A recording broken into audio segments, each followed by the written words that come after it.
이 아침 우리에게 주시는 하나님의 말씀 신약 고린도후서 4장입니다. 한 절씩 교독합시다. 그러므로 우리가 이 직분을 받아 긍휼하심을 입은 대로 낙심하지 아니하고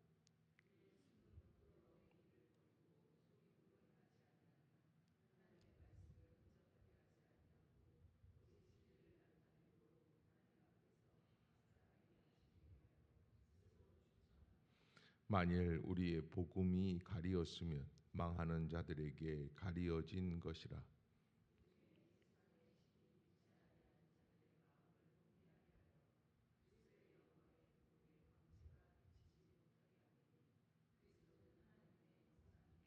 우리는 우리를 전파하는 것이 아니라 오직 그리스도 예수의 주되신 것과 또 예수를 위하여 우리가 너희의 종된 것을 전파함이라.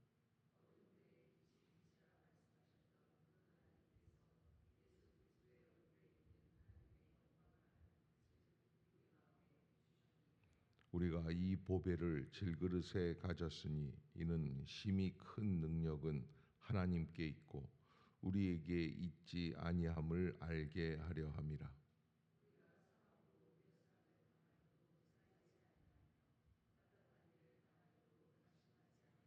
박해를 받아도 버림받지 아니하며 거꾸로 뜨림을 당하여도 망하지 아니하고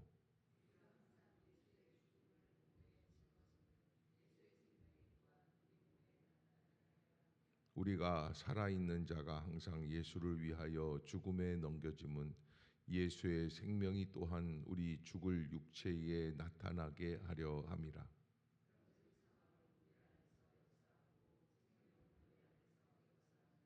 기록된 바 내가 믿었으므로 말하였다 한 것 같이 우리가 같은 믿음의 마음을 가졌으니 우리도 믿었으므로 또한 말하노라.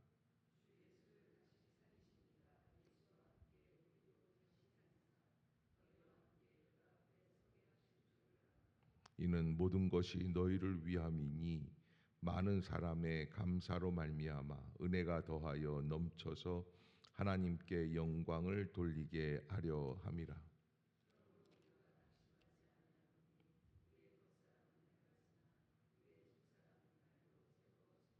우리가 잠시 받는 환난에 경한 것이 지극히 크고 영원한 영광에 중한 것을 우리에게 이루게 함이니 우리가 주목하는 것은 보이는 것이 아니요 보이지 않는 것이니 보이는 것은 잠깐이요 보이지 않는 것은 영원함이라. 아멘. 할렐루야. 이 아침 주의 전을 찾으신 여러분들에게 하나님의 은혜와 평강이 함께 하시기를 축복합니다. 오늘 고린도후서 4장 보는 시간인데요. 여기에 이제 가장 중요하게 생각되는 것은 무엇일까? 우리가 생각할 때에 겉사람은 낡아지지만 속사람은 날로 새로워진다라고 하는 그리스도 안에서 담겨 있는 비밀을 우리에게 말씀해 주고 있습니다. 더 나아가서 보이는 것이 아니라 보이지 않는 것이다 라고 얘기할 때 과연 그러면 무엇이 보이고 무엇이 보이지 않는 것인가? 오늘 본문에서 우리에게 말씀해 주시는 것은 4장 7절을 한번 보도록 하겠습니다. 우리가 왜 이렇게 주의 일을 감당하면서 어려움을 겪으면서도 포기하지 말아야 할 것인가? 7절 시작. 우리가 이 보배를 질그릇에 가졌으니 이는 심히 큰 능력은 하나님께 있고 우리에게 있지 아니함을 알게 하려 함이라. 아멘. 우리가 신앙생활하는 중에 한 가지 절대 오해하지 말아야 할 것은 내가 기도하고 내 능력이 있고 나의 노력이 있고 그래서 하나님 앞에 올바르게 서게 되고 내가 이게 내 의를 이룬다라고 하는 그런 의식이죠. 이것은 절대 하나님 앞에서 갖지 말아야 할 금물이라고 말할 수가 있습니다. 바울은 우리에게 항상 이 주장하고 있는 것이 우리는 하나님 앞에서 아무것도 아니다. 오직 은혜로만 이루어지는 것이다. 은혜라는 것은 무엇입니까? 좋게 말하면 공짜로 받은 선물이죠. 그런데 그 공짜로 받은 선물 가운데는 우리가 나의 의, 나의 노력, 나의 기도가 아닌 전적인 하나님의 은혜의 섭리 속에서 이루어진다라고 하는 것입니다. 그런데 신앙생활을 하다 보면 내가 기도한다라고 하는 것에 있어서, 내가 헌신한다라는 것에 있어서 주도권을 누가 가지려고 합니까? 내가 가지려고 합니다. 내가 했는데. 여러분, 그래서 이거를 가지고 신앙에 있어서 가장 큰 어려움 중에 하나가 공로주의예요. 누가 기도해서 됐는가라고 하는 거예요. 누가 노력해서 했는가? 누가 헌신했지 우리 교회? 거기에 있어서 가장 큰 어려움이 와요. 그래서 내가 했다라는 생각이 다 저마다 있어요. 오늘 아침에도 새벽 기도가 이루어진 것은 누구 때문입니까?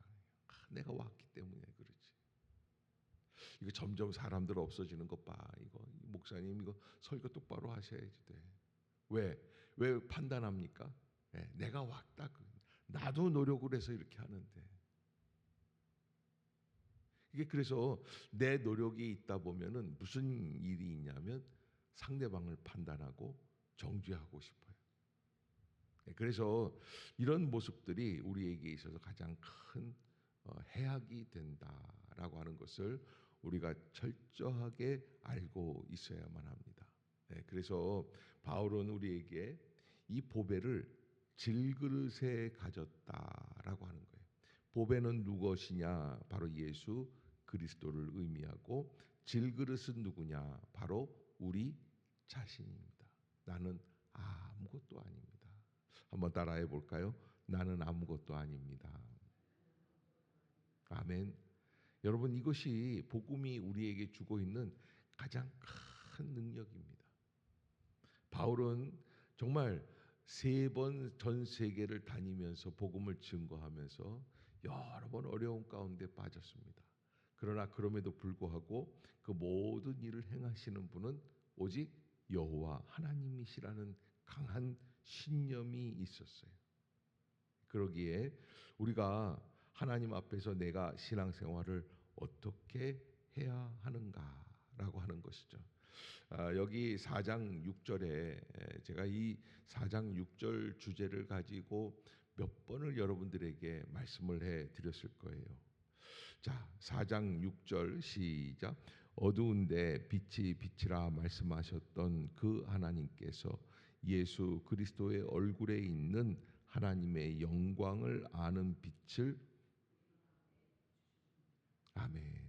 어두운데 빛이 빛이라 말씀하셨던 창세기 1장에 빛이 있으라라고 하시는 창세기의 창조의 섭리, 최초의 빛을 주신 분은 누구예요? 하나님이에요. 그 빛이 뭐예요? 저 모든 천지를 창조해 나가는 첫 발자국이 되는 거예요. 그런데 그 어두움과 빛을 분간하면서 새롭게 시작하시는 창조의 역사, 그 하나님의 그 창조의 역사가 우리 마음에도 비추셨어요. 그게 뭐냐? 바로 무엇이 가야 할 길이고 무엇이 가지 말아야 할 길인지를 보여주신다는 거예요. 그래서 하나님의 영광을 아는 빛을 우리 마음에 비추셨다. 그러면 하나님의 영광을 아는 빛이 어디에 있었는데, 바로 예수 그리스도의 얼굴에 있는 하나님의 영광을 아는 빛이에요. 그래서 예수 그리스도의 얼굴을 바울은 만났다. 다메섹에서. 그게 무엇이냐? 강력한 빛이었다. 그 빛이 어떤 것이었느냐? 빛을 바라보는 순간 내 눈이 멀었다. 그래서 그 하나님의 영광을 아는 빛을 그 우리 마음에 비춰주시는 역사가 시작이 되었다라고 바울은 우리에게 알려주고 있죠. 그래서 철저하게 우리는 이 보배를 질그릇에 가졌다. 따라해 봅시다. 우리가 이 보배를 질그릇에 가졌으니, 하나님께서 우리 질그릇 같은, 질그릇만도 못한, 지능만도 못한 우리에게 이 예수 그리스도의 보배를 주신 이유가 어디에 있습니까? 심히 큰 능력은 누구에게 있고? 하나님께 있고, 우리에게 있지 아니함을 알게 하려 함이라. 아멘. 아멘. 철저하게 우리가 잊지 말아야 할 것은 어떤 능력이 있든지 어떤 사람이 되었든지 어떤 일이 있든지 불구하고 우리는 철저하게 내 능력이 아니라 하나님께 있는 것이다라는 것을 인식하라는 거예요. 거기에서부터 신앙이 자리를 잡기 시작을 하는 거예요. 그러면 어떤 일들이 벌어집니까? 8절에 시작. 우리가 사방으로 우겨쌈을 당하여도 쌓이지 아니하며 답답한 일을 당하여도 낙심하지 아니하며. 여러분, 아이 기도는 내가 하는데 왜 자꾸 예수님께 있다는 거야? 예수님이 나를 위해서 죽으신 것은 내가 믿지만 내가 열심히 수고하고 내가 헌신한 것이지. 아니요. 바울은 알고 있어요. 신앙생활하고 인생을 살아가는 데 있어서 어떠한 어려움이든지 다 있어요. 그런데 사방으로 우겨쌈을 당하여도 쌓이지 아니하고 답답한 일을 당하여도 낙심하지 않기를 원하는가? 그러면 첫 번째 근거가 어디에 있다는 거예요? 심히 큰 능력은 하나님께 있고 내게 있지 않다는 것을 인정하라는 거예요. 아멘. 아멘. 여러분, 그렇게 시작을 하십시오. 그 내 능력이 아니라 이 심히 큰 능력은 어려움을 극복할 수 있는 능력, 사방으로 우겨쌈을 당하여도 쌓이지 않도록 나를 이끌어 주시고 꺼내 주실 수 있는 능력, 나를 들어 올리실 수 있는 능력은 누구에게 있다는 거예요? 하나님께 있다는 것을 인정할 때 우리 예수 믿는 사람들은 바로 설 수 있어요. 그러나 내 주인, 내가 주인 행세하고 내 능력이 내 것이라고 내가 과시하고 내가 했으니까 내가 왔으니까 이러기 시작을 하면 그거는 진정한 능력을 체험할 수 없다라고 하는 거예요. 그래서 예수 그리스도를 믿는 사람들이 겪을 수밖에 없는 안타까운 일들, 8절에 사방으로 우겨쌈을 당하는 것, 답답한 일을 당하여도 낙심하지 않는 것, 박해를 받아도 버림받지 않고 거꾸로 뜨림을 당하여도 망하지 않고, 우리가 항상 예수의 죽음을 몸에 짊어지는 것은 예수의 생명이 또한 우리 몸에 나타나게 하려 함이라. 아멘. 그래서 우리가 예수 그리스도를 나타내고 십자가의 능력을 힘입어 이렇게 모든 능력이 주님께만 있고 우리는 질그릇 같은 존재라고 인정하고 믿어야 이게 진정한 믿음의 삶을 살아낼 수 있다라고 하는 것을 원리를 알려주시는 거예요. 그래서 우리가 항상 조심해야 될 게, 나는 내가 주도권을 가지려고 하는 것은 아닌가? 예수님 안에서 누가 주도권을 갖고 있는 건가? 나는 무엇인가? 여러분, 내가 선택하고 내가 가는 길이고 내가 헌신하는 것 같지만 이 모든 일들은 주님만 하시는 일이다. 아멘. 여러분, 잊지 마시기를 바랍니다. 그것이 우리의 삶을 온전한 길로 가게 하십니다.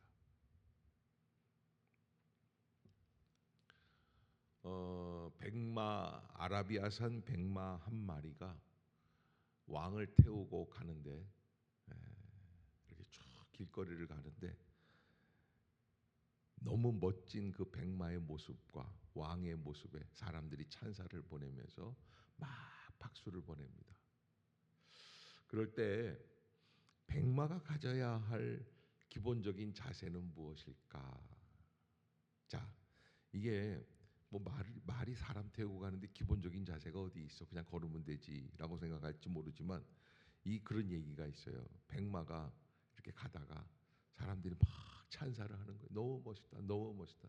백마는 하얗고 그 왕은 또 금빛으로 둘려 있는 옷을 입고 반짝반짝 빛이 나고 와, 너무 황홀하다, 황홀하다 막 그리고 칭찬을 하는데 그만 그 칭찬에 마음을 빼앗기니까 넋이 나간 거예요. 그래서 자기 등 뒤에 왕을 태운 것을 깜빡 잊어요. 그리고 어떻게 해요? 백마가 앞발을 들었어요.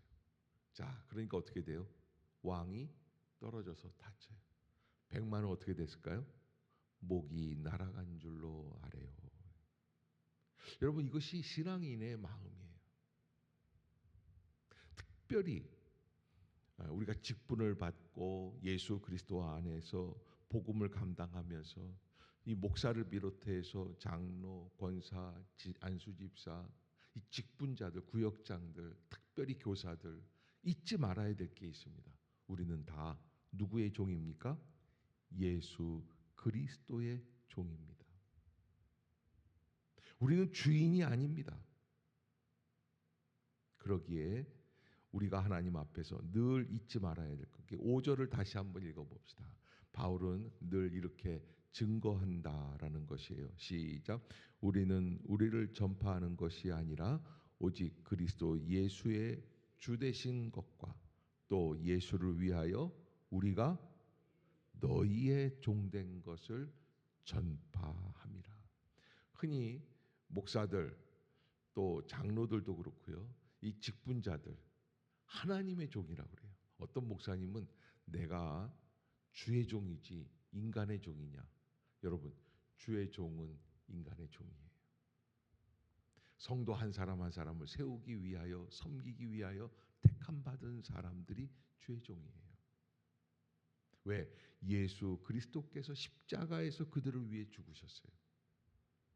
철저하게 그 사실을 알아야지 돼요. 그때 내가 나서지 않고 내 폼을 잡지 않고 내 고집을 부리지 않고 주님의 뜻대로 나아갈 수 있는 길이 열리는 거예요. 아멘. 여러분들이 꼭 잊지 마시기를 바랍니다. 우리가 하나님께서 내게 건강을 주시고 물질을 주시고 가정을 주시고 이런 여유를 주시고 아침을 주시고 시간을 주시고 나올 수 있는 시간들을 주시고 이걸 철저하게 알아야지 돼요. 이게 무엇을 위한 것인가? 깨어 기도하라고 하시는 뜻이구나. 하나님 앞에 붙잡혀 있어야겠구나. 그래서 바울은 복음을 증거하면서 여러 번 순교의 위기를 겪게 되죠. 사람들에게 끌려가서 돌을 맞기도 하고 쫓겨나기도 하고 또 여러 가지 어려움들을 겪기도 합니다. 그런데 그런 일들을 어떻게 해석을 하냐면 11절에서 시작. 우리 살아있는 자가 항상 예수를 위하여 죽음에 넘겨짐은 예수의 생명이 또한 아멘. 그래서 대꾸법적인 그런 요소가 있는데요. 살아있는 자가 예수를 위하여 죽음에 넘겨진 것. 살아있는데도 불구하고 죽을 위기를 겪는 것. 사도행전 16장 같은 데 보면은 빌립보에서 복음을 증거하다가 죄 없이 감옥에 갇히지 않습니까? 그런 일들이 수없이 이루어지는 것은 무엇이냐? 예수의 생명이 또한 우리 죽을 육체에 나타나게 하려 함이라. 무슨 독을 마실지라도 해받음을 두려워하지 아니하라라는 말씀이시죠. 철저하게 주님의 능력, 이 초월자이신 예수 그리스도의 은혜에 붙잡히는 것이 우리가 살 길이다. 그래서 12절 시작. 그런즉 사망은 우리 안에서 역사하고 생명은 이게 뭐예요? 사역자들은 죽는 법을 배워야지 돼요.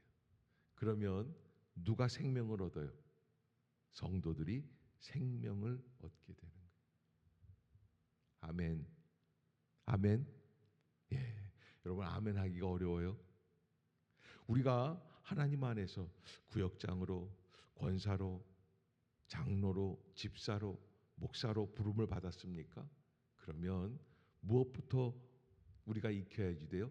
죽는 법부터 배워야지 돼요. 내가 죽고 예수가 사는 거예요. 그때 은혜가 나타나게 돼 있어요. 안 죽으면 어떻게 됩니까?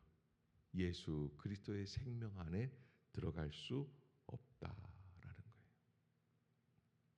그러기에 우리가 철저하게 우리가 하나님 앞에서 어떻게 살아가야 할까?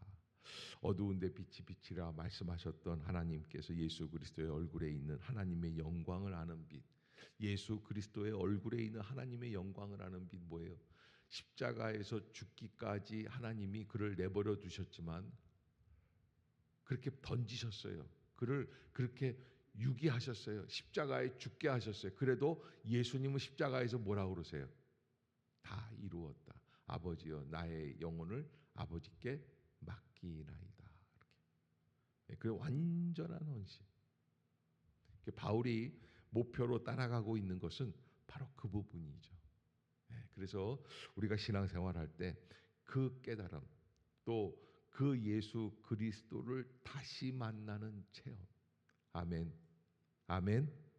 여러분 거기에서부터 다시 시작할 수 있기를 주의 이름으로 축복합니다.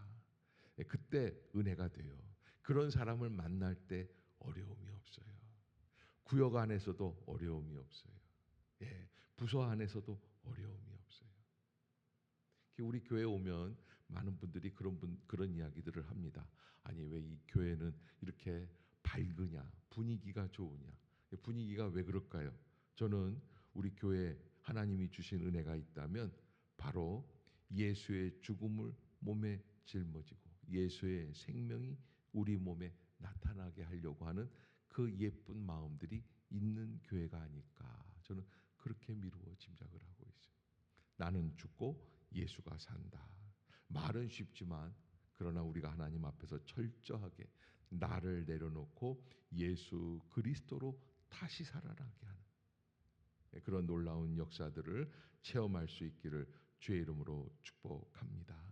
4장에서 이런 여러 가지 이게 내가 내 고난이 아니고 내 능력이 아니고 내 힘으로 하는 게 아니고 그렇게 되면 어떻게 됩니까? 결과가 나옵니다. 4장 16절 한번 읽어볼까요? 시작.